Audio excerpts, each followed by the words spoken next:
And we're live. And we're live. We're live. All right. Well, thanks for tuning in. This is our second take of our interview with Jase Brooks. We reflected upon it and we think that we didn't do him any justice and we really just detracted from his story. And we want to take the time to let him tell his story. So I'm going to try my best to just act as a moderator and guide the conversation throughout, the timeline of the weekend and sort of dig into what is going to sort of pull out the value in Jase's story. So first and foremost, let me introduce Jase. Jase Brooks has been, a pack athlete for a year and a half. I've been, honored to have the opportunity to work with him as his coach. He lives in Eugene, Oregon. He's 25 years old, correct? Still 25. And I just want to give you some insight to him as a person. So Jase, tell us about your athletic background. What did you do throughout high school? What laid the foundation of your fitness? So I grew up in a fairly athletic family. Like everybody played sports, but none of us were really that great. I mean, we were all like athletic, but nobody was going like D1 or anything. In high school, I wrestled. I played a little bit of football. I didn't really enjoy football because, like, I don't know, I didn't like beating up my body in that way. But wrestling was a whole lot of fun. And then there was one season that I did run cross country, but I wasn't really that great at cross country. Yeah. So coming out of high school, what did you do between high school and starting CrossFit? Or was there like a gap in your athletic sort of endeavors?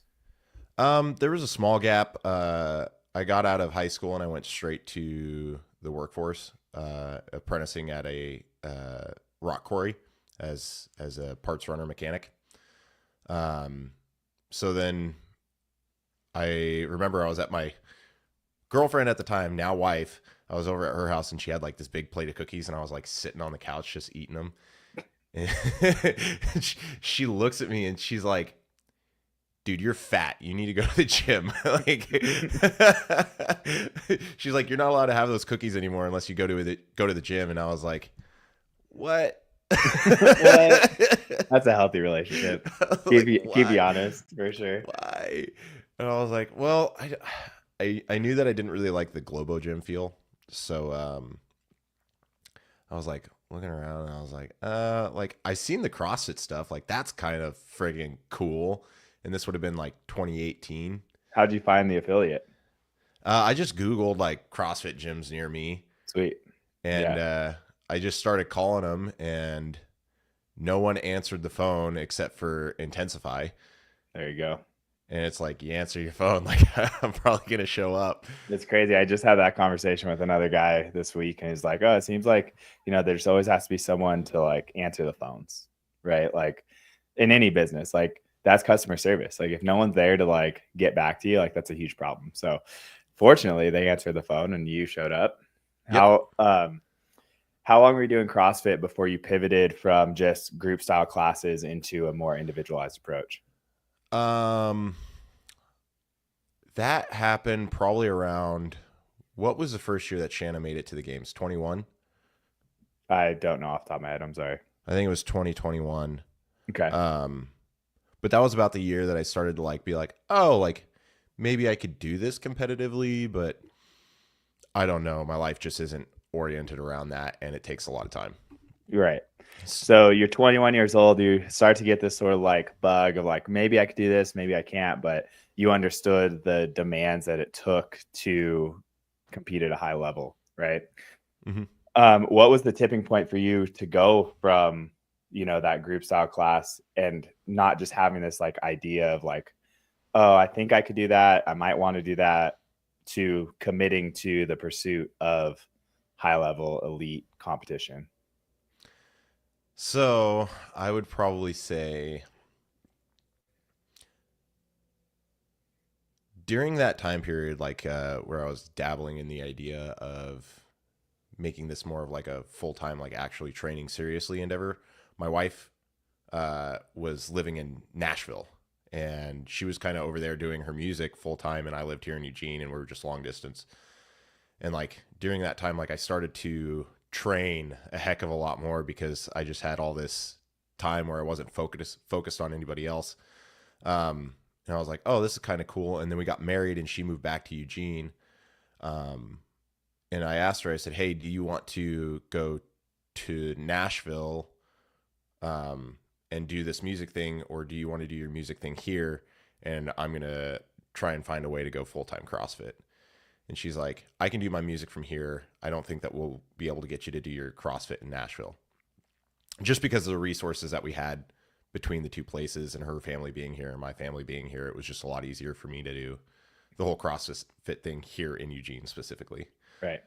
And for context for everyone listening or watching, so Jase works as a mechanic full-time at the time when he made that decision for his in-laws company, right? Yeah.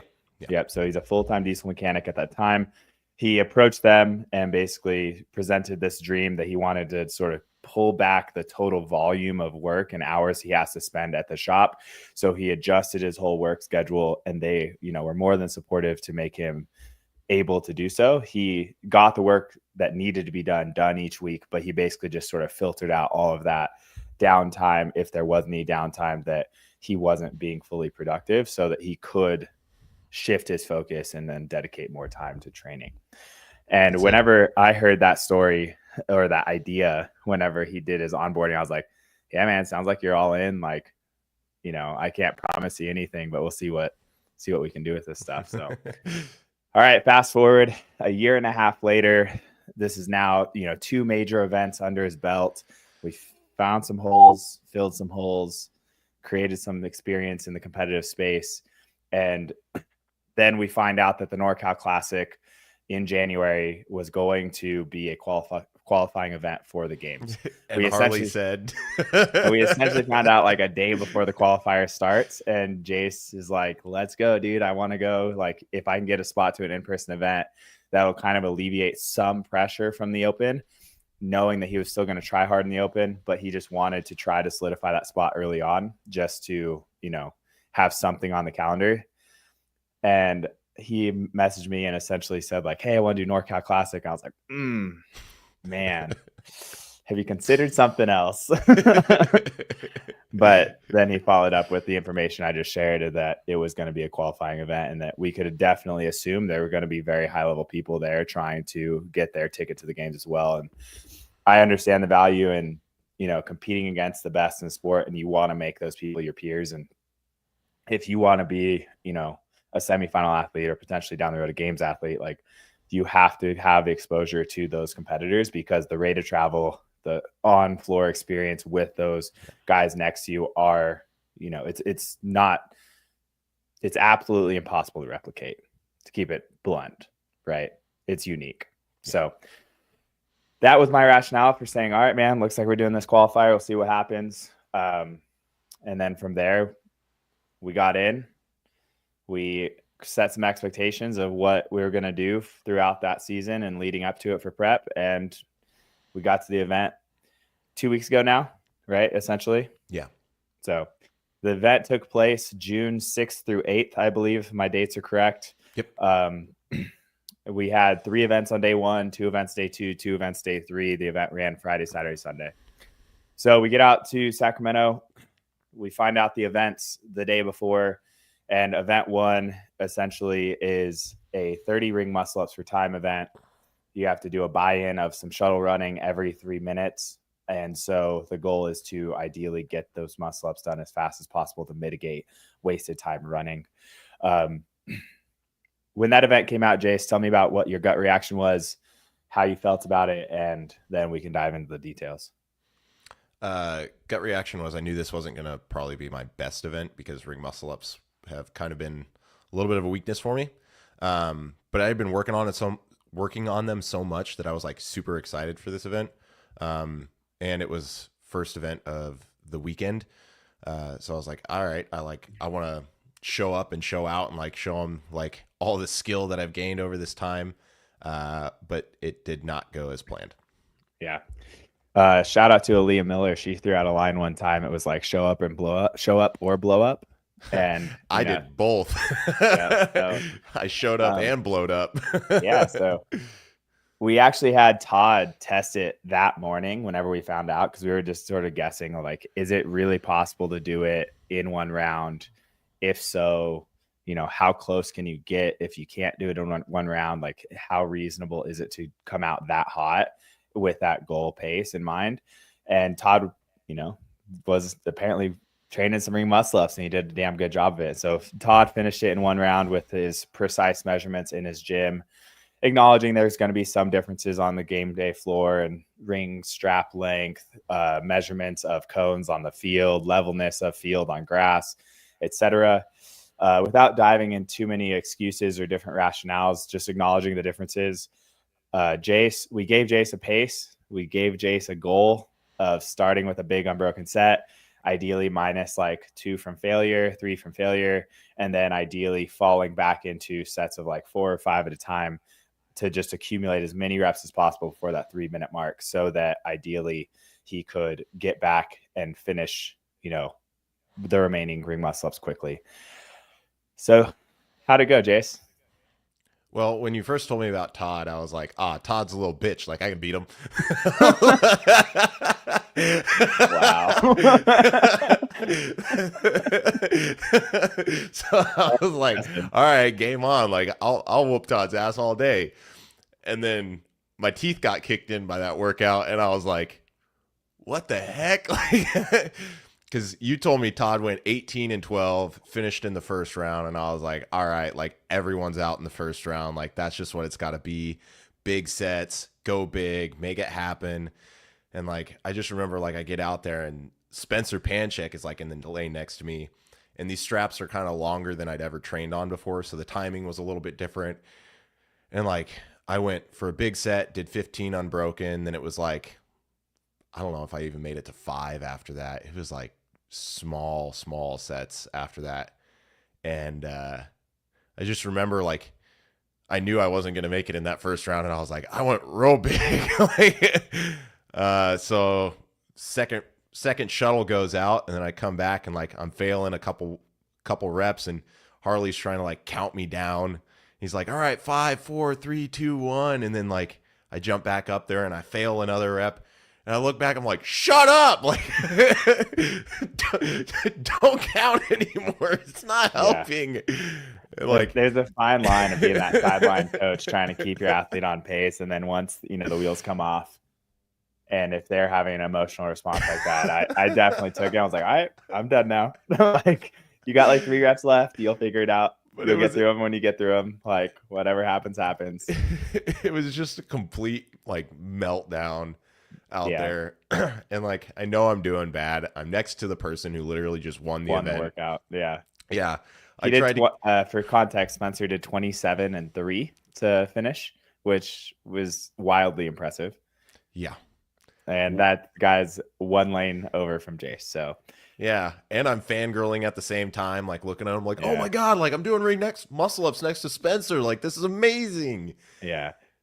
Yeah, we can dive into that a little bit more later. I don't want to detract too much, but from a mindset standpoint, acknowledging a couple things. All right, you had some pressure. You have high-level people next to you. You have never been on that level of competition from a peer standpoint, before.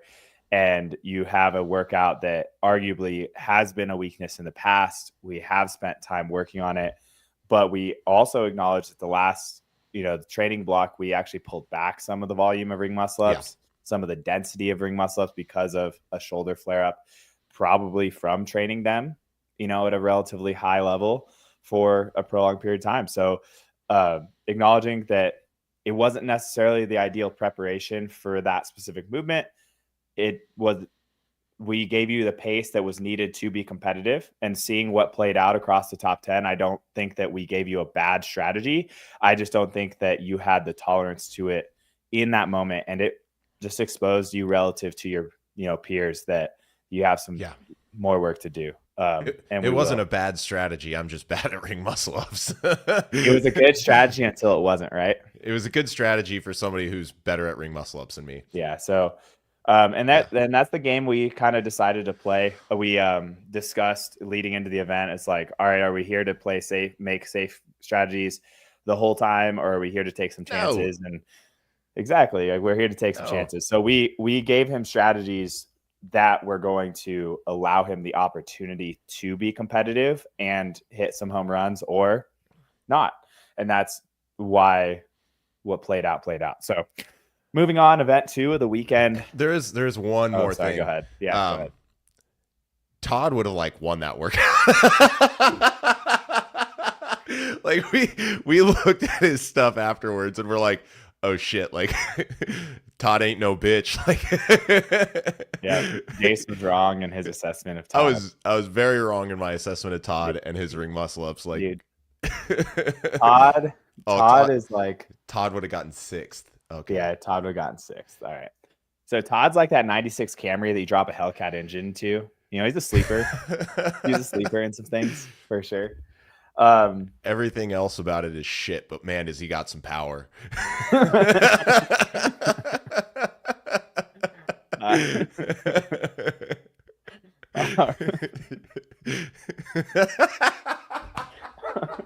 All right. Moving on now. So event 2, we have Heavy Isabel. For the elite men, it was 30 snatches at 225. It was a 10-minute cap. We did some preface leading into it. We know that Jase is a powerful athlete. He can power snatch a house. He really literally can power snatch almost as much, like 95% of his squat snatch due to positional deficiencies, which we are going to address. That said, we've been training some repeatability, and I was very conservative in leading up to that based on that shoulder inflammation that we accrued from the ring muscle up progression earlier in the season. That said, we were very conservative and not just like throwing 30 snatches at him every week at 225 and creating more overuse issues. So we worked a positioning day and we worked a battery day, and we built up towards that. He only ever did 15 snatches for time in training, and he did that on 2 occasions, one of which was I got to take a leak real quick. All right, I'll just continue giving some backstory. All right. One of those experiences with the 15 snatches for time. Oh, look at those PJs, dude. He's still in his pajamas. Oh, this is a professional podcast. What the hell? Jokes on you guys. I don't have pants on either. All jokes aside, those 15 snatches for time, the first time he did it, he took the strategy of like show up or blow up, as we talked about earlier in training, and he just like exploded. And that was a huge issue. I was like, dude, what was that? So we gave him some feedback, try to make every repetition, every setup, every, step along the way the same. And so I gave him the sort of feedback I give a lot of people, which is when lifting, we should have a checklist in our mind. Whatever the checklist is for you to create a consistent and, intentional setup, that's what we should be doing. Even though it is 15 or 30, in the competition, 30 for time, we need to have every rep look, feel, execute the same, as long as our power output will allow. So taking that, we gave him a couple weeks off to sort of reassess his snatch. And then we gave him that 15 for time again. He ended up doing 15 reps in like 220. I'm like, all right, cool. You extrapolate that out. 440, perfect pace, understanding advancing bar, game day situation, potential missed reps, no reps. My guess was that he was going to be very close to 5 minutes. And Todd sent a message basically assessing or betting on him being somewhere over 6 minutes. And I was like, yeah, man, I don't think that's accurate. So we have some people rooting not against him, but just trying to estimate and be conservative in their estimation of where he would be. And I had my estimation, which was a little bit more aggressive. And then he told me his game plan was to go 1 rep every 10 seconds. And Jase asked Shanna and I to essentially have a stopwatch out because there was no clock on the floor, and give him a cue to start his setup every 10 seconds. So on the 10-second mark, he was pulling, and we were telling him to set up every 7th second. So Jase, I gave the people a rundown about your preparation for this, things we learned. I even gave them some insight into Todd betting against you. I gave some insight into your strategy of on the 10 seconds and what my expectation of your outcome was going to be. Tell the people how'd it go. What was it from your perspective? Yeah. So prior to or leading into that workout, I was pretty low after those ring muscle ups. I was not very happy. And I think that was super apparent to everybody who was there because I do want to perform. And when it came to that one, I was like, okay, I know this workout very well. Like I haven't done it before, but I know exactly what I need to do to perform. And like you said, like we set Shanna up with the stopwatch on the 10-second. And from there, it was just clockwork. Like I just needed to pull, like my life depended on it on every single rep, lock it out and not get any no reps. I got one no rep because my feet were too wide on one rep. And then from there, it was pretty much smooth sailing and more like a metronome than anything. Like, yeah, I just needed to execute. And I was like, I'm not going to fail at all. Yeah. Yeah. Acknowledging that they were very fair in that standard of the feet. It wasn't like you were the only person who got that no rep, right? It was pretty consistent across the board, and they did clearly brief that. Your judge gave you a very clear a very clear warning about your second or third rep in to the entire thing, and then by rep 10, that warning, evaded you and you forgot, which is okay. Acknowledging the 10-second count, your final time ended up being, so with no actual missed reps, just a no rep due to the feet, you finished 31 snatches in 5:15. So acknowledging that one on the 10 seconds, my guess was 5 minutes. He would have been 5:05-ish. So pretty dang good, pretty dang consistent, right in line with the plan. The execution was phenomenal. It was really cool to watch. Acknowledging that since we were managing your clock for you, as soon as it started, like if there's any that looked a little off, like not any, like every single rep, but every so often, if it started to degrade a little, I actually told Shanna, like we would add 5 seconds to your clock. So that's where we ended up missing that exact perfect, like on the 10 time frame. So as the bar started, the advancement started rolling, or like there was a period where your neighbor's bar was in your lane as you needed to advance it. So that clearly slowed you down by a second or two. I acknowledge that, and I didn't want you to feel frantic. So I'm like, hey, we're just going to give them an extra 5 seconds here, and then we're going to pick up on that next sort of interval that aligned with a new timeline. So I think that, toot my own horn, I think that we did a really good job of managing that time. Yes, you did. And it worked out really well. So there was a couple of reps in there where I was like, man, I feel like he's counting faster. And then when I talked to you afterwards, you're like, yeah, I needed to pick some time back up. So we cut 1 second off several reps. Yeah, like when he looked really good, we would pick up, like literally like 1 second. And then we did that 5 times. That saved us 5 seconds, right? Theoretically. And so like we would do that here and there in the early rounds because you look so smooth. But then as stuff started to play out, I was like, all right, cool, we can add 5 seconds back. And so we just played that game just based on what we were watching. And you looked really good. And then coming off the rings, you expressed your feelings of like discontent and like being upset, discouragement, whatever, you were feeling. And I felt my own level of that. I'm like, shoot, like we told them a super aggressive plan. And I know we're here to take risks, but I don't want to take risks and get last at every event. So I actually confided in Shanna and told her, that like, hey, whatever he says his gut reaction plan is for almost the rest of the weekend, I'm going to like reinforce that plan unless it's complete shit. And so fortunately, you had a very strategic plan with that. We knew that one to a T, and we executed it well. Just acknowledging that comment that was pulled up earlier. CJ asked, there was no clock on the floor. Like, what the fuck? Excuse my language. WTF, mate. Yeah, absolutely. So there was a large clock, but I think that either it overheated or you just couldn't see it due to the glare in the sun. So there were no clocks the entire competition. Yeah. So like the other stage didn't have a clock. The stage with the rig, which was the trailside stage, there was a clock there. It just was never on. So yeah, was what it was. Everyone was stuck in their own mind. For a while, I thought it was like the sun glare to where you couldn't see it because they were all digital. So like I'm like looking at it, trying to change the angle. Like, how do I see this thing? And then I was like, oh, it's just not on. Got it. So, which I don't know how they kept all the judges and everybody on time, but the event itself was all on time. Yeah, there was only the last day, I think they fell behind by like 5 minutes, 10 minutes, which was pretty dang good because they have lots of different divisions. They actually did handle that incredibly well, which I was impressed by. They did something right. One thing.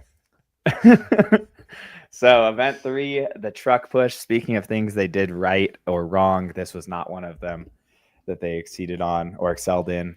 The truck push, on paper, phenomenal event. This Like was the coolest event for right, sure. right. Like we don't want to start and just like kick them while they're down type of thing, but like it on paper, I love traditional strongman. You know, it is very much so in line with what you'll see on TV for World's Strongest Man. The theory and the idea and like the image or the vision they had was really cool. Really good ideas. The execution was poor. And that was the unfortunate part of it. So the event, super short and fast, high power output event. Essentially, you have 3D balls. You go head to head. They had 2 stations, and you just had 2 people racing sort of down the field. And you had at 3, 2, 1, go. You ran, you picked up your D ball, you loaded the 3 in a row, running back and forth to and from the truck. They were probably 20 feet apart, 25 feet apart, something like that. Once your third D ball was in the back of the little gator, the side by side, then you pushed said side by side about, let's say 75 to 100 yards, somewhere around there. And then it was it. That was the event. It took people, it's 100 yards, might even be an exaggeration. It was like 50 yards. 50 because yards sounds about right. Yeah, the total time was only 40 seconds. So the time to load up 3D balls and push was about 40 seconds on average. Jase, you had some pretty strong opinions about it as soon as it came out, and they said that they were just using these park ranger side by sides. Will you just give some insight, given that you are a mechanic? So like you are an authority in this sort of field and perspective. What were some of your concerns right off the bat? What are some variables that maybe weren't thought of before even talking about how it unfolded? Yeah, so before it even unfolded, I said there's no way that they can make 2 lanes identical if you're pushing a gator. And that had nothing to do with like the track or the ground itself. It had everything to do with the machine. Because how are you going to ensure that both machines weigh exactly the same weight unless you have like a scale out there? That's one. You don't know what the torque load on any of those bearings are. You don't know what the rolling resistance of the machine is. And I doubt that they're out there checking the tire pressures and the rolling resistance of each tire on each machine to make sure that the force that it takes to move it is identical from all of them. And I was just like, this is going to cost. And even down to, you even mentioned like the amount of gas in the gas tank. Yeah, the amount of gas in the gas tank will change it. Like the air pressure in the tires, like if you have a 5 psi air pressure difference, it doesn't sound like much, but it makes a big difference. Go lower the air pressure in your car's tires by 5 psi and see what happens to your fuel mileage. It goes down because it's harder for your car to move that tire around. Yeah. And you know, these are just some things that went through my head immediately, and I was like, like they're gonna have to figure something else out to make sure that this is an even event. But that was kind of out of our control, so we were just like, we'll just show up and push the damn thing, and hopefully it's close enough. My mindset. I'm like, all right, can't think about it, man. Like we're all in the same boat. Like everyone's gonna be have this unfair sort of outcome if those variables that you just talked about, you know, play out. Which, you know, we showed up.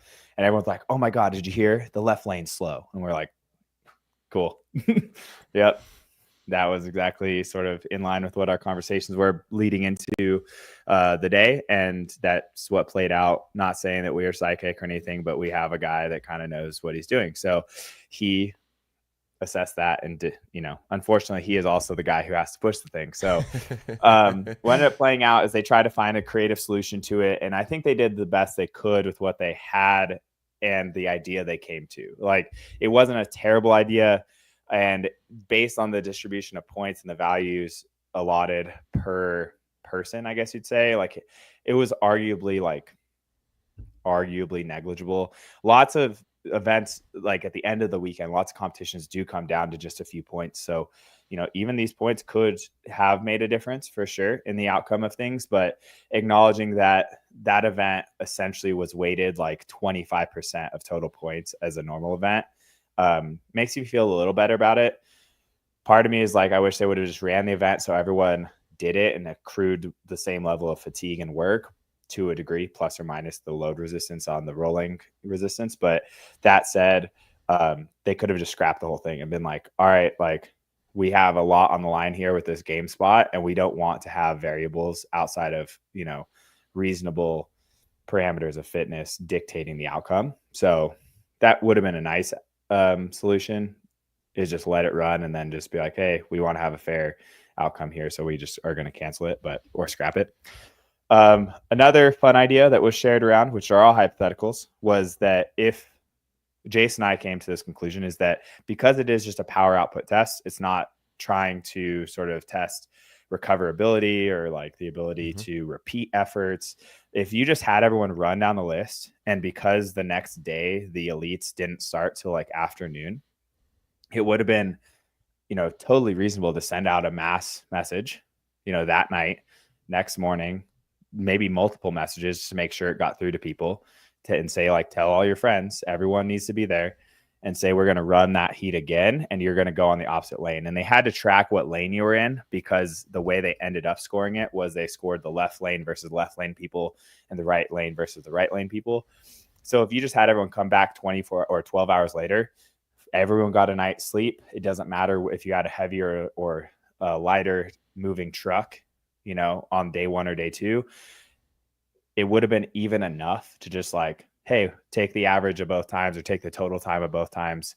And then that's, everyone did it twice. Did both lanes, the heavier and the slower lane. So those are just ideas. But regardless, the outcome for you, you said it was one of the most fun events. Yeah. How did you feel about, the outcome of your performance? What was your experience with it? I wish I had a little bit more time training with D balls, because they move differently than sandbags. So I fumbled the first bag, or the first D ball, just a little bit, which, not the end of the world, but it was good. Like, my performance was okay. I pushed that thing really hard. I got it moving. I think I took 7th or whatever in my lane, which is, it's decent. It's fine. Yeah. Yeah.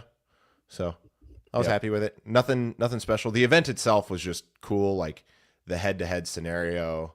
And it's not like one side was like 5 minutes and the other side was like 10 seconds. It was within 5 seconds of each other.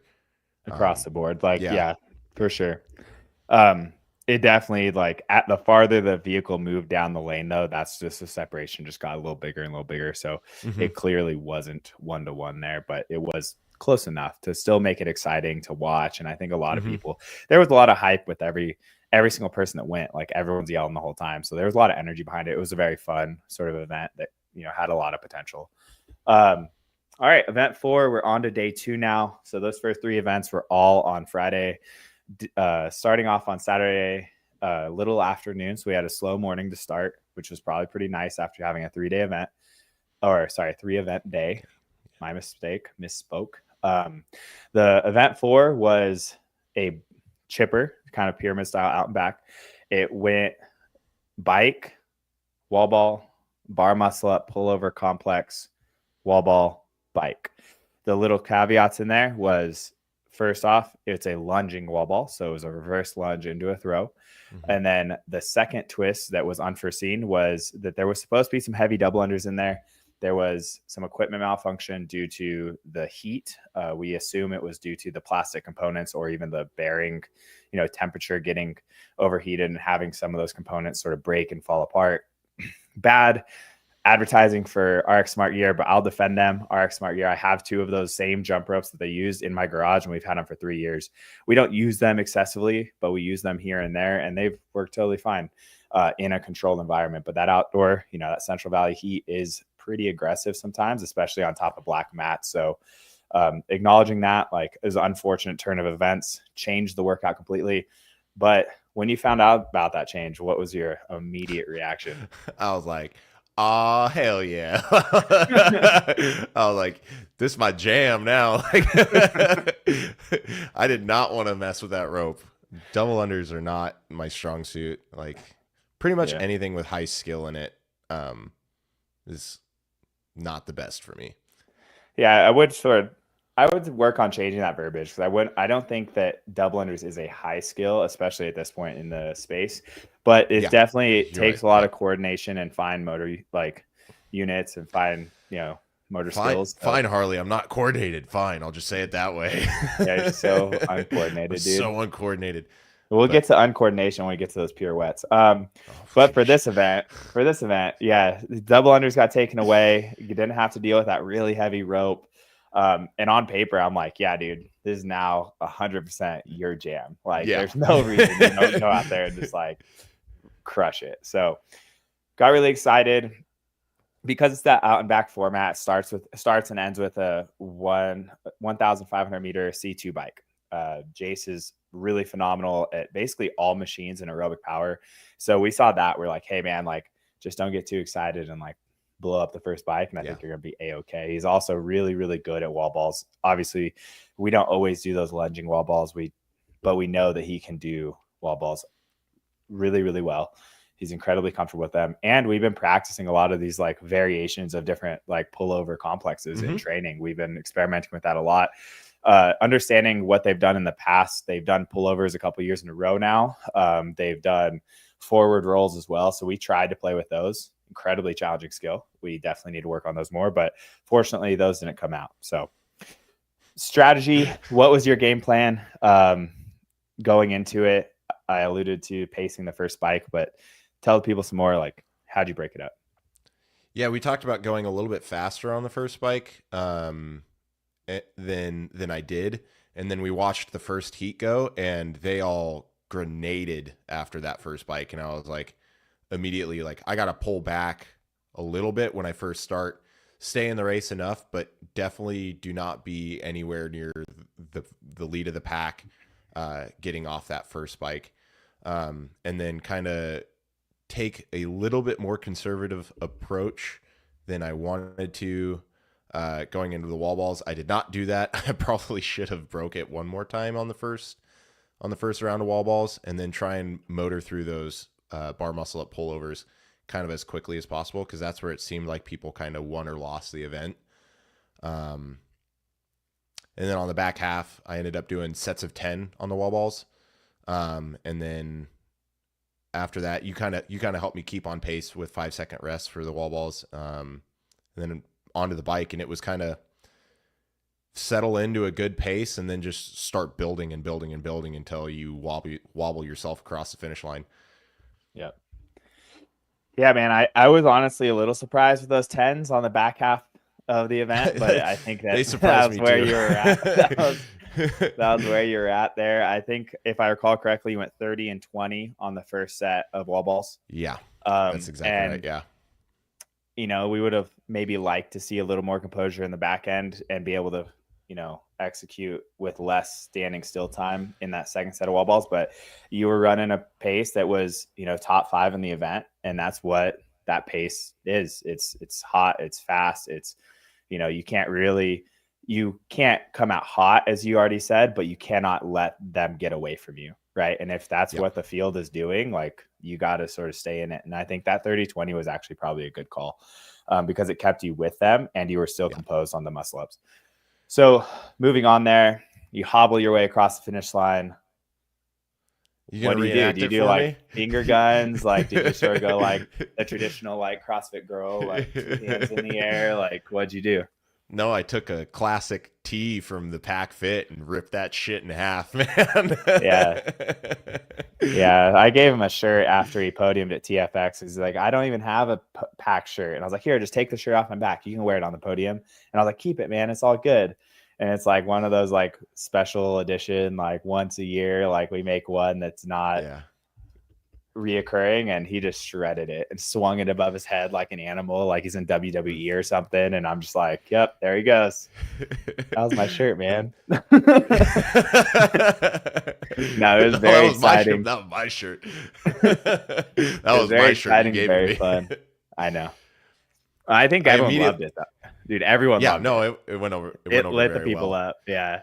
Even Savon, I heard that Savon was talking about it. He's like, "Oh my God, Jason's ripping his shirt off," because that guy's he's a sucker for abs. Yeah, he was super aroused, dude. So aroused. And after I got the shirt ripped off, I immediately turned to Brian Friend, who was standing on the other side of the little media gate, and I was like, "You feel dumb for not putting me in your top 30 yet?" Yeah. It was funny. I mean, I told Brian, I sat down with Brian at the Fittest of the Coast. We're staying in the same hotel, so we went down for breakfast and we were like chit chatting about different events. I was asking about international events because you and I have had a lot of conversation about like trying to make the most out of this experience and trying our best to like make memories, and like that's why we're in this. And like we only have so much time in this space in the pursuit of fitness, so we might as well make it really fun and enjoyable. And so like I try to like find out like what the best opportunities are for people to go out and use their fitness. And I was talking to Brian and I said like, yeah, man, like I think like Jase is getting really good and like he's going to be a perennial semifinal athlete. If not, you know, if we can keep him healthy and like keep progressing him forward, he's going to be around for a while. And then Brian's like, okay, yeah, cool. And then like he doesn't put you on the top 30 like list for NorCal, and then you just came out with that number. It was good. So starting day 2, we now have, you know, the ring muscle event, ring muscle up event. Not a great start. We have a top 5 finish in Isabel. We have a negligible truck push event, and we have another top 5 finish in the lunging wall ball workout.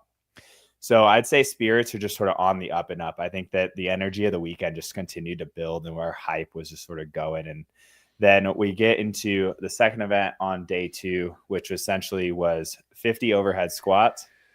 Easy there, Turbo. Don't give it away yet. All right. So we have 50 overhead squats. We have a farmer carry with some 70s. You have handstand pirouettes where you walk into a little box. You do a full pirouette, turning around 360 degrees and walk out the other side. You do that 10 times and you have another farmer carry to the finish. Preparation leading into the weekend. I think that we did a great job of practicing skills. Yeah. In a controlled setting. Yep. And that I'll leave that there and we'll circle back to that. So Jase, tell us about how you felt going into this event. What are your sort of gut reactions when you find out about it? You know, riding that hype train, where are we at? Like you had said, like we had practiced things in a very controlled setting. So like looking at it, I was like handstand walking, like 9 or 10 pirouettes, like should be good. Like probably won't finish first, but it's like, I'm good on my hands. Like I can bobble around just fine. Like that's what everybody's going to be doing. And I think I can bobble around better than anybody else. So, or just as good as anybody else. So I was like, we'll just kind of monitor our way through these overhead squats, make sure I don't explode my shoulders, but kind of stay with the group. And then we had the farmer's carry, which was just kind of it was just like a thing. It was in there. There wasn't really much to it. And then we started on those handstand pirouettes, and I'd say like the first 6 of them just went bam, bam, bam, bam, bam. Like they were fine. Like I was with the lead group. I was like, all right, this is going to be like a decent finish for me. They were arguably too fine, and to the point where I was like, hey man, take a breath. Yeah. And I'm like, slow down a little bit. I'm looking over there and Harley's like, slow down. And I was like, I'm trying to win, dude.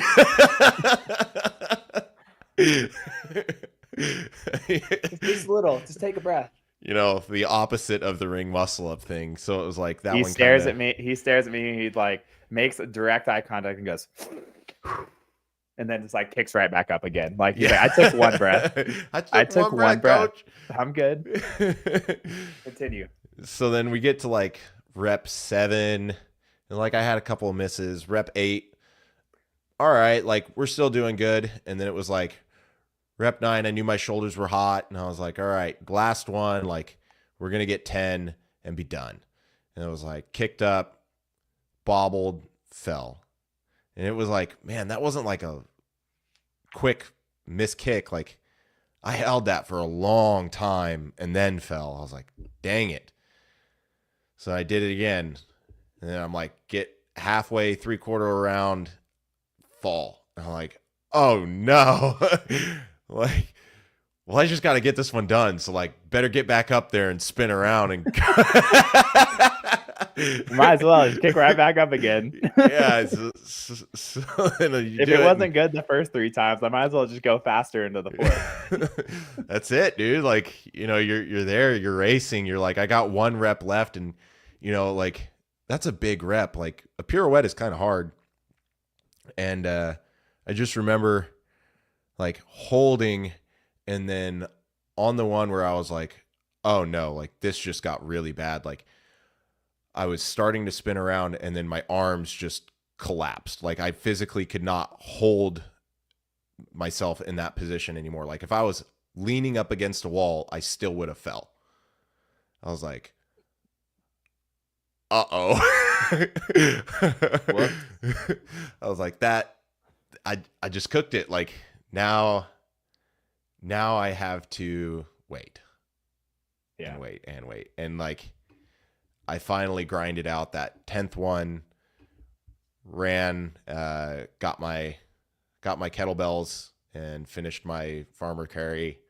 And yeah, that one sucked. Yeah. So I will say that, like, yes, the outcome wasn't great, like, especially from a leaderboard standpoint, but your mindset walking off the floor, you were in a completely different space than you were with the muscle ups. Yeah. So I don't know if that, like, the couple home runs, like, kept you floating up a little bit, like, hey, I am still having a good weekend. Like, it's not the end all be all. But I think that you also just understood that you're like, hey, this is just where my skill endurance is at. And like, whether it be the conversation we had after the muscle ups about, your in muscular endurance in your shoulders or whatever, what have you, and that we will address it and we will get better at it over time. But like, it was a weakness apparently relative to the field that you want to compete against. And as you say, crush the competition. Yes. You want to crush them. You want to beat them. That said, like, we're just not there yet in certain skills and skill endurance. So we will continue to develop those things. And, and after that handstand pirouette, I took it incredibly personally. And I not quite, but no, you did. You did. we were doing these fun, like, post workout interviews on the Pack Instagram, and I was trying to be I was putting different caps on, like trying to be the media guy, trying to be the coach, trying to do whatever. And I'm trying to be the fun media guy. I'm like, yeah, tell me about that event, Jase. And he's like, yeah, we haven't really done a lot of that in training. And I'd like immediately shut the camera off. I was like, no.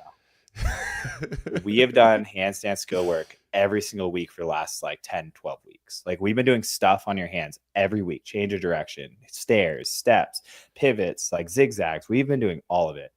And then we left the venue, and I was like really just dwelling upon that sort of comment. And I was like, but you are right. We did miss the mark somewhere. And it's like, and it is on me to acknowledge that. Like, hey, what can we do differently? What can we learn from this experience? And what we can learn is that we need to apply speed and intensity to those skills.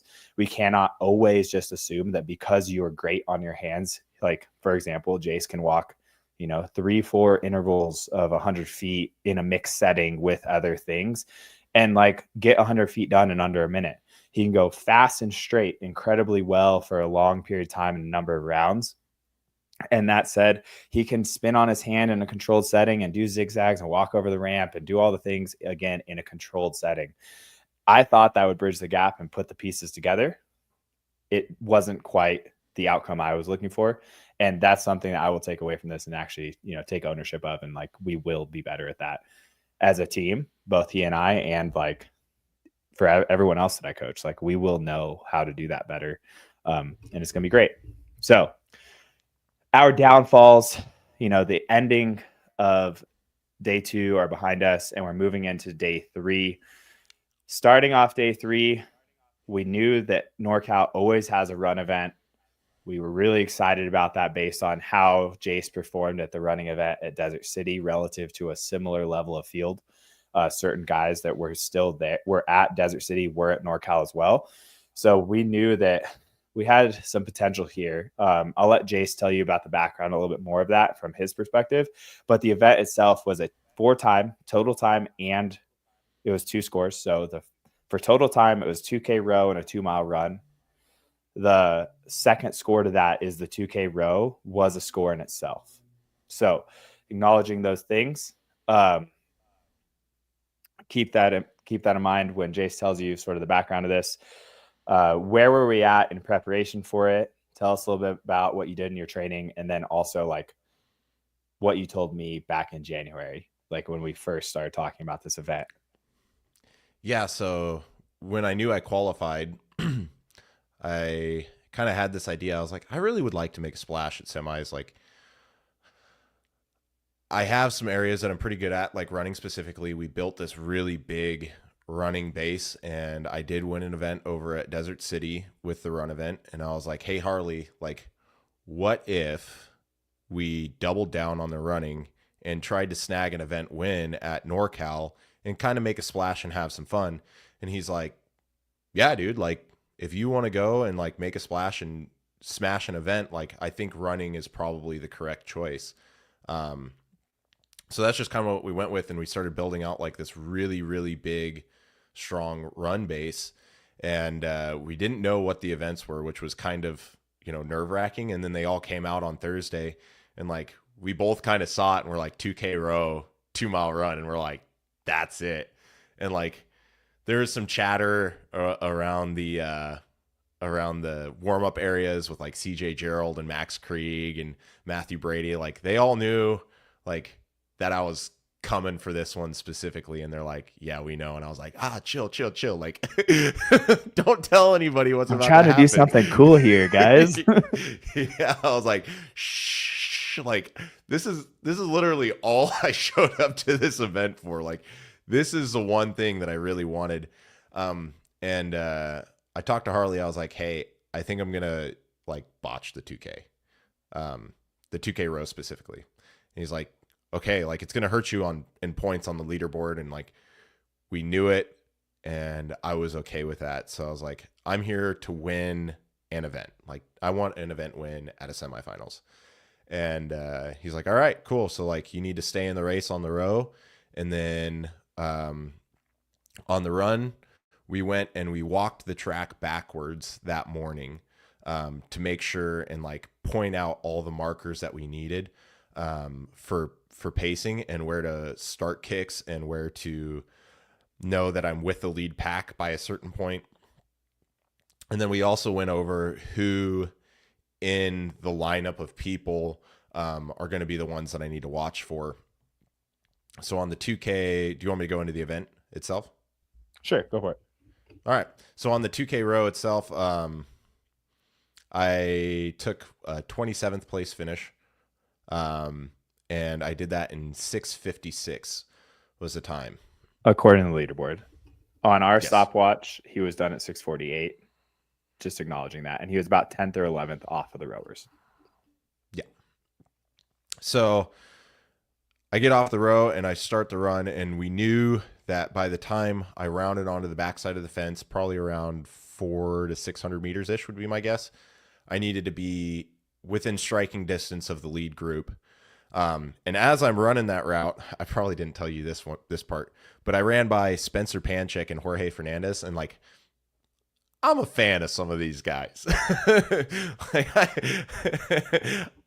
what are you saying? Yeah, I couldn't tell. Go ahead. Keep going.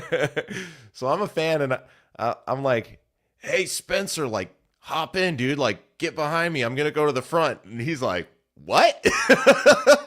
I'm like, come on, Jorge, like, hop in. Like, we're going to go win now. They're like, I don't know what you're smoking, dude, but this is a race. We are gonna go win now. Okay. I'll give you a piggyback ride. Get on. Yeah, I just wanted to, like, hold hands and cross the line together. I wasn't asking for much, but skip your way to the finish line. That's it, dude. That's all I wanted. Maybe a kiss, good job. I mean, a high five. Have you ever seen Talladega Nights when they make out at the finish line? It's not much.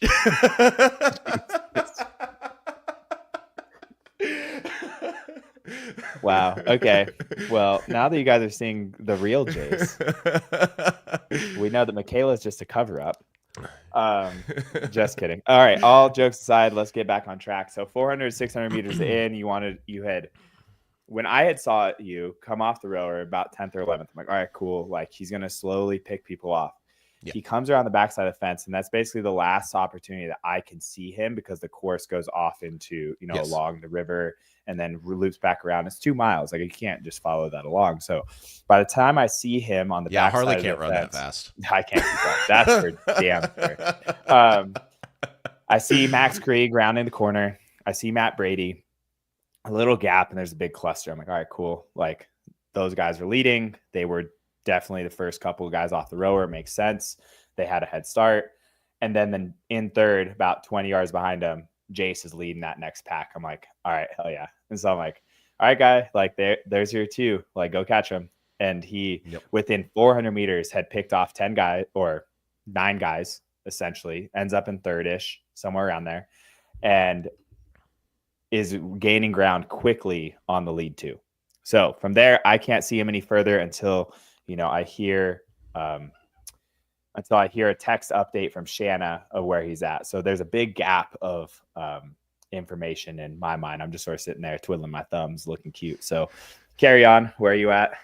Yeah. How'd it go? So I'm leading that group, and I see Matthew Brady and Max Krieg up there.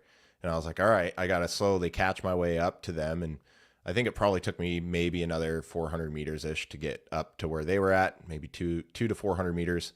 And I get to him, and I was like, oh yeah, I know these dudes for sure. Like, that's Max and that's Matthew Brady. Like, and I kind of like, I strike up a conversation with them just like everybody else. Of course, they don't want to talk back because they're running their hearts out, you know, actually focused on the event. And me, I'm just like all giddy, having a good time. And I'm like, hey guys, like, in Max's defense, he did take second on the row, so he was kind of working real hard. Yeah, he was working real hard. Max was working really hard. And I was like, hey guys, like, this is the Desert City crew. Like, this is like kind of like old times. Like, this is cool. And I was like, let's all tuck in. Like, we'll stay in a draft, and I'll help keep you guys on pace. I ran this course this morning, so I know exactly where we need to be. And this is like literally what I'm telling them. And then Max is like, all right, I'm going to start like cutting corners, trying to, you know, game the angle of stuff. And I was like, Max, get out of the sand. Like, sand's going to rob your energy. Run on the path. He's like, oh. So he tucks back into the draft, and we're running, and we get close to the halfway point. And I was like, all right, we're almost 1 mile in. We're at like a 6:25 pace as to what my watch said. I was like, we're doing pretty good, but we only have like 80 meters in front of the other group, and it seems like they're all trying to catch back up. So I was like, we need to create a little bit more of a buffer. So it's time to pick this pace up. Just follow me, and like, we'll do well. So I picked the pace up just a little bit, but the guys kind of tucked in, and we all kind of stayed together as I took the lead as the head of the draft. And then there's kind of more of a hairpin corner before you get onto this trail run that leads you back to the finish line. And as I rounded that corner, we probably had about 3/4 of a mile left. And I just looked at the dudes. I was like, all right, peace out, guys. Like, I'm going to see you guys at the finish line at this point. And that's when I kind of started into my final kick. And then Shanna was posted up at our 800 meters to go mark. 500, sorry. 500 meters to go mark. And she's like, all right, this is the last kick. And it was like, all right, I got enough buffer between me and Max Krieg, who's in second place. I was like, I just got to turn on the afterburners to make sure that he never wants to try and catch up. Yeah.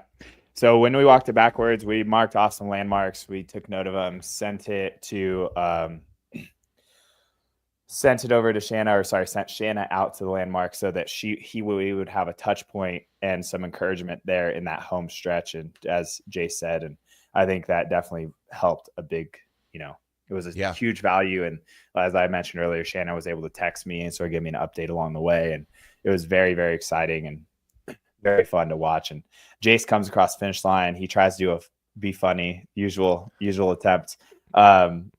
Did a penguin slide, as he called it. So tried to slide in his belly as he crossed the finish line. He just ended up scraping his chest and stomach. It wasn't even cool. It kind of looked like he fell down. Like he didn't slide at all. No, but he tried really hard. Yeah, the pictures didn't look good.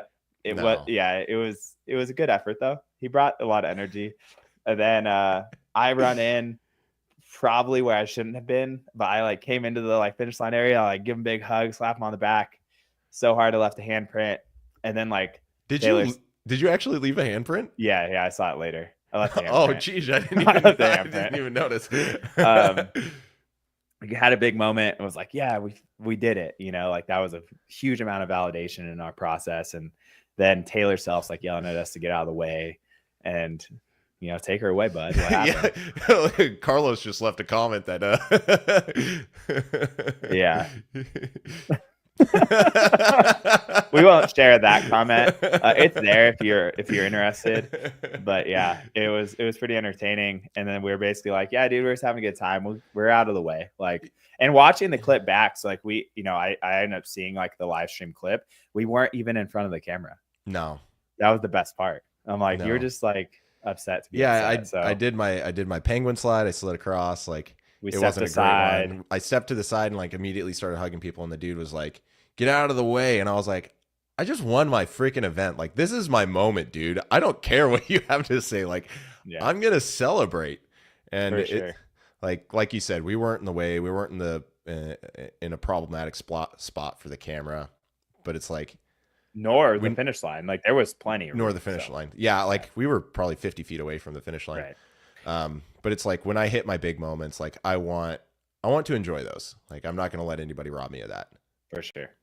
Yeah, and I think you should. I mean, as I said earlier, we have such little time and opportunity to utilize and showcase our fitness. Like, if you have a big moment, like rip that shirt off, swing that thing around, penguin slide, cut your stomach open. It's fine. No, it was great. Hammer swing. A little bit to the left, a little bit to the right. Yeah, no, it was a very, very fun and fulfilling moment for me as well. Selfishly, I'm just going to talk about my own experience. Like it was very cool to see the preparation all come together, and like there's something very fulfilling, like as I transitioned out of my own fitness to like watch you really like blow up. And because now I get to live vicariously through you a little, especially in the things I was never going to be great at, like running. So, so I'll just like ride your coattails. I'll just be the guy in the background, like, I'm here. I did that. I helped. He did it. I helped. Anyways, so, all right. We're now 6 events into the weekend. 1 more to go. There's descending rep scheme workout for the final event. Descending in reps, ascending in weight. It's 5, 3, 1 of reps. Legless rope climb, jump over 2 boxes, squat cleans. You have to change your own weight. You go jump back over the boxes to get back to the rope. And then you go 3 rope climbs, jump, 3 cleans, heavier weight, jump, 1, jump, 1, etc. There was some confusions of weight as we saw via live stream and the dramas of the social medias unfolded. Essentially, there wasn't I said we weren't going to share that comment, Todd. I said we weren't sharing that one. Here's the language. This is a family show. Watch your fucking mouth. I mean, what? Oh, so the workout was supposed to be heavier. In short, the shorty bars, they have the shorter bars for lanes to fit more people in there. To fit more people on the floor simultaneously. And then from there, they changed the weight based on the plates that were on the floor, and then they changed the weights again based on what would fit on the bar. So first it was supposed to end at 335, and then they're like, it's going to end at 325, and then they're like, it's actually ending at 315. So it just continuously like just adjusted as it went, and they realized that their initial plan wasn't going to work out. So they didn't really tell anyone that very clearly. Even Competition Corner had a different weight listed online, and then they briefed. Apparently, Jase, tell us about this. Like, what was the athlete briefing like right before you walk on the floor?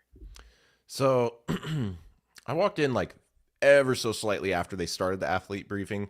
So I missed the parts about the rope climb and the box jump, but those are pretty standard stuff. Like you touch the top beam usually, and then you just got to jump over the box, and they were allowing us to clear the box is what I kind of gathered when I walked in.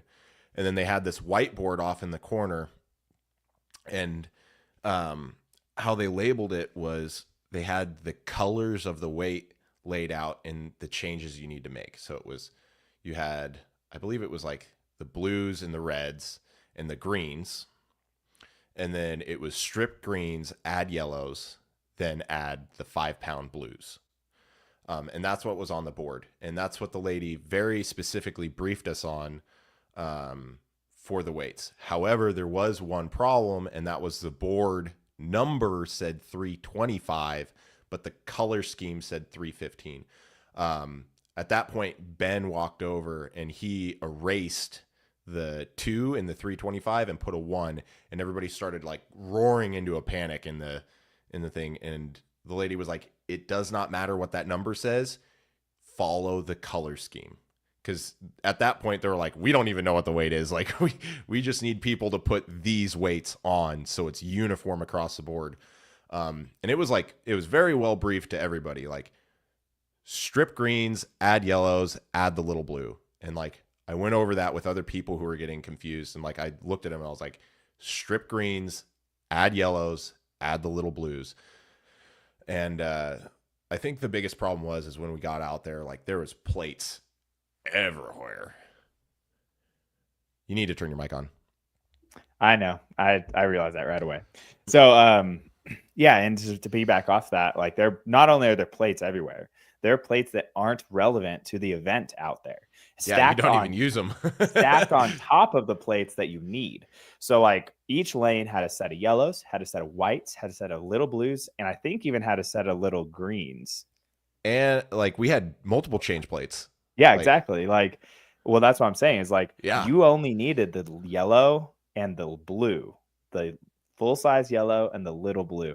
And there was two other sets of plates that were irrelevant to the event. Like, I think that's a huge oversight and caused, all of the confusion to unfold. So enough about the confusion. Let's roll into your experience with it. You got it right. You knew what was going on. How'd the event play out for you? So when we watched the previous heat, you had told me like, do not blow up on the rope climbs. So walking in, like that was the only thing that I was really focused on, was like, I know I can hit these weights. Like the weights are going to be what the weights are. I can hit them, but do not blow up on the rope climb. So I was like, I just need to stay in the race with the rope climb. And I got like 3 done pretty quick, came down, chalked. And then I think I did 2 without chalking on the first set, jumped over the boxes. I think I jumped on top of one and then jumped down. And then I was like, that's not the move, because like these things are unstable and it's kind of hard to jump on it and off of it. Came back, did my 3 rope climbs, was very kind of conservative to make sure that I didn't lose like my grip or my pulling strength on the ropes. Jumped over the boxes again, did my 3 cleans at the 305, I think it was, whatever the second weight was. I think that's right. Yeah. And then jumped back over the boxes and chalked up, and then went up for my final rope climb. And I had that thought. I was like, oh no, like I should have gone faster on these rope climbs. Like I've been taking way too much time resting in between stuff and moving slow. And I was like, it is what it is. I just got to go and finish out this thing. I know I got 1 heavy clean left. Like, let's go get it done. So I jump over the boxes, get to my heavy bar, kind of put the weights on, probably slower than I should have, but I didn't want to miss it. So like I just played the very, very conservative, I'm going to get a decent finish in this workout, and hit the bar and ran across the line, and kind of had my pack athletes or trash shirt on. And, there's some cool photographs of that. And it was just a big moment to complete the weekend, another top 5 finish in the bucket. I'm glad he didn't rip that shirt. No, I was expecting you to, but I'm glad he didn't. If I had won the event, I was gonna rip it. Yeah. So from my perspective, you were going rep for rep with Bill Leahy, the guy who ended up winning NorCal on the rope climbs. I was like, literally, you're going 1 for 1 with him for the 5. You were ahead of the pack with the lead guy, essentially. Bill's phenomenal at rope climb. So I'm like, all right, cool. Jase is right on a good pace. You hit your 5 squat cleans. And then that weight change happened. And it's like stripping the greens, putting the yellows on. Like taking weight off is always going to take longer than putting weight on. Mm-hmm. But my gut reaction was as you're going through it, I'm like, oh, he just needs to speed up a little. Like not necessarily in the movements, but in that transition, in the free time, if you will. So the ability to change weights with urgency, transition quickly to and from the rope, like that type of thing. Those are the areas where it's like it's far less strenuous to just move a little faster in between, right? Like the movements are the movements essentially, and like focus on being efficient with the movement, but not necessarily frantic or rushed. And that was like my assessment at the end of it too. Like you were already feeling it in the middle. And then I kind of like yelled out to you, like, as you're changing that weight, it's like, hey man, I need a little more urgency. And then like by the end of it, you acknowledged that like you were like, oh yeah, you were right. Like I could have been a little quicker. Still, that's poking holes and nitpicking at top 5 finish. That is phenomenal. Like it was very exciting, very fun to watch. And I think that the reason I wanted more urgency out of you in that moment was from these moments in the warm-up area. I'm just gonna like spin sort of transition. Because we did overlook one of them, but we can circle back to that if you want to. But in the warm-up area for that event, before we knew for sure what the final weights were going to be, I knew if the weights were getting lighter, like our warm-up doesn't necessarily need to change. We are just going to be even more prepared, because I wanted him to warm up to the second weight or slightly above the second weight, so that final weight was just not going to be fatigued. He's not going to be overly worked in the warm-up, but and just knowing that he can trust himself to hit that final weight with some adrenaline. The final weight was supposed to be 335, as I think I mentioned before. And so in my mind, I'm like, all right, you need to get to 315. That's supposed to be the second weight. That said, if you're prepared to hit 315 in the back, just trust that if you're hitting 315 for 3, you're going to hit 335 for 1, because you're, a very strong and powerful athlete. And so in the warm-up area, we're like watching these guys start to build, and, they get to 245 on the bar, I think it was. And Jase walks up. He's like, you guys all good with this weight? Like, yeah, we're done. He's like, we're ready to go up or whatever. And he slaps on 25s on top of that. So he puts a 50-pound jump, 245 to 295. And everyone's like, whoa. And he's like, what, is this too big of a jump for you? Or like, you're not good with this? Or maybe even I asked. I was like, oh, it's a big jump, huh? He's like, you definitely asked. You said, isn't that a big jump, dude? And then I look at all the other dudes and I was like, it's not a big jump for me. How about you guys? And I turned, I looked at Bill Leahy, and I said, what a dick. I'm like, this guy right here is an asshole. I was like, he's like my dick because he's my athlete, but man, he says some stuff sometimes, like, what a guy. Which that actually got a couple laughs, which is good, but Jase is just letting that hammer swing in the warm-up area, as he so eloquently put it earlier. And it was very funny to watch those interactions. And, shout out to Drake Lewis. He walked up that 295 and smoked it in the warm-up area with no hesitation. He's like, yeah, I'll match you. It's always like it's a funny game of chess in the warm-up area. And there's always those one guys that like try to do that, and then they like just mess up the event. So I'm glad that wasn't you. Yeah. I'm really glad that wasn't you, because like you did that and then showed out and executed perfectly. Well, nearly perfectly in that event. And you did the same thing essentially in Isabel. Yeah. You want to share that one? Go for it. Yeah. So we were all warming up, and Harley and I both thought it was a good idea for me to warm up to a power snatch above the weight that's going to be out there, because once you get to the end, it's going to feel heavier than just the regular 225. And you're going to have a lot of downtime between the last warm up and the corral, or in the corral. So we're all just kind of warming up, and I got this complex that I'm doing: power, squat, then squat snatch. And I've just been kind of playing around with this, got up to 225, and then I needed to hit my final weight, which we had decided was 245. And most of the guys were pedaling around with 225 or whatever. And I was like, yeah, that's just fine, but I need to go up. So I let them kind of use the bar. There was a limited amount of weights and barbells in the warm-up area. And then finally, like, it came around to where everybody was done. And I was like, sweet, my turn. So I go and I grab one weight, I slide it on one side, but then we didn't have a weight to match. So I had to run to the other side of the warm-up area, grab another weight, and come back. And as I'm sliding it on, I hear this person behind me, and they're like, "Hey, do you mind if I hit like a high pull with that real quick?" And I was like, "No, this is my barbell." And then I power snatched it and overhead squatted it or whatever and walked off. And I didn't even know who was behind me. And I was just like, this is my barbell now. Like I've waited and I own this thing. And as we walk out of the warm-up area to go basically to athlete check-in, I was like, yeah, good job. Good job in like asserting yourself. Like you have every right to that bar, even if it's Spencer Panchik. Like it doesn't matter who's asking you for the bar. You have right to that bar. And I'm like, who is it? And he's like, oh no, I disrespected my hero. No, it was good. He was like, no, he didn't react that way at all. And he didn't even know who it was until I told him. But that said, it was just one of those moments where he's like, no, I've been waiting for this and this is my opportunity. And he's like, this is my event. And he went out there and showcased it. And he, you know, he had every right to have that sense of confidence and assertion behind what he was doing. So for all of you who go to live events and are timid in the warm-up area, you have to, at the very least, respectfully put your foot down. You don't have to be a dick. You don't have to be mean about it. But you cannot be like, oh, they're going. It's like, get in line and say, I'm going to hit this now. Like you have to take care of yourself.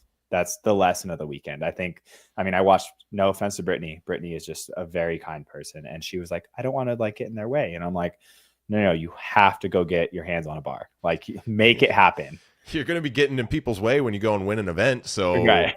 like, right. What does it matter in the warm-up area? Like, yeah. Yeah, exactly. So like learning to hold yourself with confidence, take care of yourself throughout the competitive experience.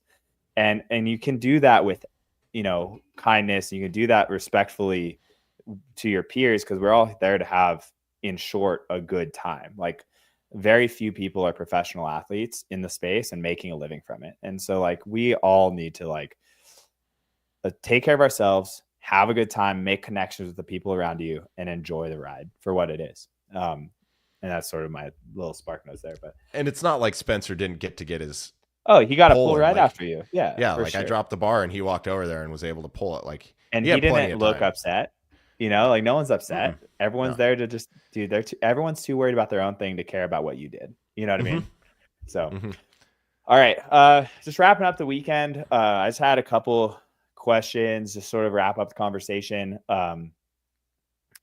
So like in short, if you could like summarize it any way, shape or form, what are your biggest takeaways from the weekend? Biggest takeaways. You're gonna get out what you put in. Like that's probably the biggest one. Like my biggest events, my best events were probably the things that I trained in the highest priority. Like, and that's kind of what I'm seeing. Like gymnastics density specifically was not my best, but it's like, that wasn't the main focus of all my training. I've been doing a crap ton of running. I've been doing, you know, a bunch of skill work, but not completely focused on skill work. I've been doing a lot of heavy stuff. And it's like these things, and not even like from a programming standpoint, but from like my own mentality coming into the training session, like I placed a very high premium on heavy weights and fast running. And it's like when I showed up, what ended up happening? Like I ran fast and I was able to move heavy loads. And I think, you know, that's kind of what the weekend reflected. And I mean, and you know, me just sort of circling back to what I had said earlier, like acknowledging that not everything is linear and that, you know, if you're trying to push capacity to the highest end and try to force adaptations, volume is key. And you have to do a lot of work. It takes a lot to do a lot is what one thing Todd has told me before. And I stand by that. And like, yes, it needs to be thoughtful, progressive, and you need to listen to your body, but like acknowledging that we were trying to push top end ring muscle ups earlier on in the season. And, you know, we had to address that and pull back a little bit. And, you know, the thing we had to pull back on was one of the things you were punished in. So I truly, you know, reflecting upon that series of events, that sequence of events, I don't regret what we did. I just acknowledge we were we're playing the cards that we were dealt throughout the season. And Yep. ideally we can continue to make you even more resilient to it. It's all should, could, wouldas, but if hypothetically that shoulder flare up didn't happen and we continued to train the ring muscle ups like we were and in the density that we were, I think that you would have had a different outcome. But again, should, could, wouldas, that's negligible, or that doesn't matter. Like, we're moving on now. So we're going to work on that moving forward. And those priorities are in motion, as you've seen already. So, all right. So next question, what is next on your calendar for the competitive season? Crash Crucible qualifier. Yeah. Shanna tried to get me an invite from John Young. Yeah, how'd that go? Yeah, he shut that down fast. He's like, dude, you suck. Well, we'll work on that too, I guess. We'll try to suck less.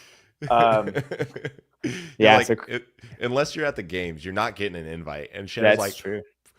She's like, but what about? And he's like, no. And she's like, but and he's like, no. I was like, Shanna, stop asking. Was that from John Young or JR? John Young. Okay. John Young. Yeah. All right. So that qualifier takes place August 15th through 17th, I think. Yeah. If all things go well, I'll be going out to support you in that and hang out. But we'll see how that plays out. But that's the tentative plan. Yeah. Cool. And then from there, last question, how do you compartmentalize the mental, emotional, and physical fatigue throughout your day? How do you do it all, bud? How do I do it all? How do you do it all? Yeah. I think the simplest way to put it is my day starts with prioritizing my training, and it starts with prioritizing my goals. And at the top of that list every day is competing in CrossFit.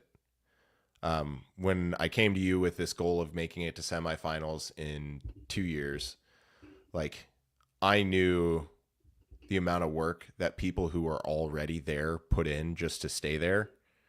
And I was like, if I'm going to do this, I need to do better than they do at training. I need to do more prioritization of my day to revolve around exactly what I need to do to make it there, because I'm starting from a further back position and I have to catch up and then pass them. So it's like, they're already running the race. I'm starting it late. I have to get this all done. And putting my training first, building my schedule so that way I go train and then afterwards I go to work, but then making sure that throughout my entire day, I always have enough energy to go back and train more and put the thought into training specifically, and everything that I have to do revolves around this one thing. Yeah. So there was a line in the competitor's course book from CrossFit, and it's basically saying, like, for those who want to be games athletes, that's their words. For those who want to be games athletes, your entire life has to be training centric. And they're discussing sleep hygiene, nutrition, recovery, as well as the execution of your own training. So I think you outlined what that means incredibly, well. And I think that moving forward, you understand how important that is to be all in on your pursuit of the goal. Yeah. You also outlined the reality of the leaderboard in the sense that everyone is working hard. There's no lack of effort from CrossFit competitors. I think that to a fault, I think that people do too much too often. And I think that, yes, I already said, like, it takes a lot to do a lot. Volume is king. Like, you have to train like at an incredibly high volume to shorten that developmental curve. But you also have to respect recovery. And if you don't feel like you need a rest day, I would say that you're not training hard enough. Like, for those who try to train 7 days a week, 6 days a week, or like, oh, I'm just going to go on a run today. It's like, it's going to be an easy run, but you look at their heart rate chart and it's like zone 4 for 30 minutes because they aren't a highly trained runner. So, like, even if you think it's easy, a lot of times like adding in extra work is just adding stress to the system and taking away recovery. So again, that's me chit chatting. That's me just chit chatting about like the ins and outs of what it takes, but to shorten that developmental curve and get better faster than your peers. So CJ just asked a question here. If we could pull up that comment. So do you feel that still only applies to games aspiring competitors, or at this point in the sport, do you think it's competitive enough that also is aspiring to the semifinal athlete? Yeah, I think that is a fair point of assessment in when, the people who wrote the competitors course were writing it. I don't know exactly the publication date of that, but I would assume, it's written by Matt Chan, and I think Chris Spieler had some insight into that as well. They're OGs, and when they were there in the sport, like it was a very different like level of fitness across the board. Don't get me wrong, they were great athletes. I'm not trying to discredit their accomplishments at all, but I think that we all can attest that the sport has grown a lot. And I think that now it might apply to semifinal athletes. I've seen a lot of genetic freaks live subpar training lives and go to the higher levels. And I think that for people who have genetic potential, they have this opportunity to do less and still go far. Not saying that's the right way to do it or the way to optimize your total fitness. Because I think if you want to find your top end and figure out where the limit is, as Jase has put it before, it's like you do have to be all in on the process to maximize your physical potential. In previous podcasts, we've talked about minimum effective dose versus maximum recoverable volume. I think for general CrossFit, if people who want to do as little as possible get the most fitness, like, yeah, CrossFit is a simple like tool or a methodology is like, yeah, you can do very little and get a lot of fitness. But for those who want to optimize it all, that's how you find out where your limit is. You can train at more of a maximum recoverable volume if you're managing the fatigues and recovery end of the process. And then we also talked about in that same discussion about MRV, so maximum recoverable volume versus minimum effective dose. We discussed like that most people probably aren't actually tapping into their maximum volume because of life. Like we're humans, we have social lives, we have wives, we have husbands, we have kids, we have jobs. We aren't professional athletes. And as I alluded to earlier, like this is essentially a glorified hobby, and we need to make the most of our human experience as well as our athletic potential. So, that's up to the user to decide. I think the athlete to decide like what is right for them and how much of that dedication is, and some people would call sacrifice, is appropriate. And I can't answer for sure, but I think it falls into a lot of variables. What do you think, Jase? I know I rambled for a little bit. Did any of that resonate with you? What are your opinions on that comment, that question? I think you're pretty spot on. The only thing that I think I could add is like, why would you not want to do everything you can to achieve the goals that you have? Yeah. I think that's a personality trait. But I like the willingness to do that comes down to like who the person is and what they're willing to tolerate. But I agree. I think that I lived that life 90 to 95% true for a long time. Yeah. I would enjoy myself sometimes. And I don't think I was a robot by any means whatsoever. I never really measured my food. That was a low hanging fruit. I was always underfed. Like I will acknowledge those shortcomings. And I think that became worse and worse as my busyness and coaching life got more and more. So acknowledging again, that lifestyle factor, like that influence of career and work-life balance is very real for people who maybe even were at one point that dedicated in mindset, right? That committed to the process. I think things change sometimes, and not to say it's right or wrong. I think it just is. Yeah. And I don't think that I'm perfect in everything, but I do have like this mentality of like, I know what I want to do first. And like, if I know that it's not going to be good, then I'm probably not going to do it. Like a simple one is like alcohol. A lot of people like to drink alcohol.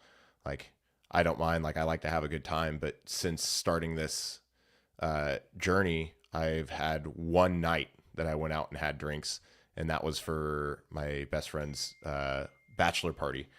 So it's like a year and a half and one night. Like, Right. and it was planned out 6 months prior. I think we planned your deload around it too. Yeah. Yeah. We literally did. He's like, hey, I have this very like loose trip. And he's like, can we make this fit the cycle? And I was like, yeah, I mean, it'll adjust the accumulation phase by a week. Okay. Yeah. Like we made the adjustment, not the end of the world. Do I feel like I miss out on social events things? Kind of, not really. Am I not there for some of these social events? Yeah. Am I missing out? Probably not, because I have something that I care about more. I may not go to them. I go to them when I can. Let's clarify. You don't care about it more than the people who are inviting you. You care about it more than what may be taken away from you. Like the enjoyment you'll get from said experience may not outweigh the feeling of missing the opportunity to optimize your training. Thank you. Yeah. Carry on. Clarification. But yeah, there are some things that I miss. Like I wish I could go dirt bike riding with my friends every single weekend like they do. I can't do that. I'd love to, but that's going to affect recovery. Like there's injury risk there. Like, yeah, I'd love to hit the 80-foot booters like some of the other guys do, but it's like, I'm not doing it. Like if I twist my ankle landing wrong, like that's going to mess me up for months. Like I don't have that kind of time. I think you'd be fine as long as you ride an adult-sized vehicle. Yeah, thanks.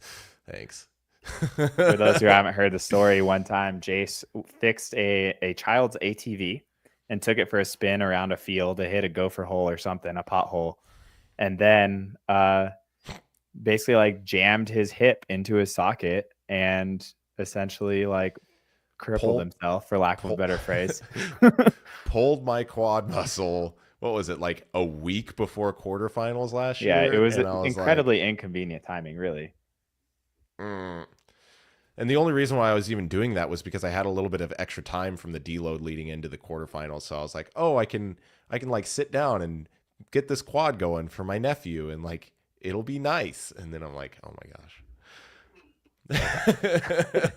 It was all good. It all worked out the way it worked out. It's not the end of the world. Yeah, I think that the acknowledgement of like what someone's able to tolerate, and acknowledging that by choosing to pursue something to this unconditional degree of, commitment, and like, as I said earlier, some people call sacrifice. I think that like, yes, you are missing sharing some moments, but I think that it's a two-way street. And I think if they understand you as a person and you understand them as a person, that they're not going to be offended by you pursuing something to the highest level, especially when you have potential to do really cool things with it, And I think like that attests to what I got to witness and be a part of in this experience, was that your family was so proud and just like happy to see you thriving. Yeah. That was the other thing I was going to say. The moments that I also get within CrossFit, the relationships that have been created, getting to meet you and Shanna, and even getting to meet CJ and Todd, like all of these kind of play into the life experience that I've been gaining. And if I didn't go all in like I have now, like I wouldn't have had any of that. Yeah. Like making that phone call to like check out coaches was that point of like, I'm going to do it or I'm not. I'm either all in or I'm just not going to dabble. Like I didn't want to dabble. Right. So yeah, it's very respectful. Like it's very respectable and like admirable, really, to like feel so inclined to pursue any endeavor to that wholehearted degree. Right. That said, I appreciate, our time that we've gotten to get to know each other and work together. And I look forward to the next season with you, as long as you're willing to tolerate my monotone voice. So moving on here, I think that pretty much wraps up the show. We got a lot of good content, got a lot of good narrative and mindset perspective and good storytelling around the event. I was, very excited to be a part of it. And, thanks for coming on. Yeah, couldn't have been better. All righty. Catch you later, Jase. Todd, we're out.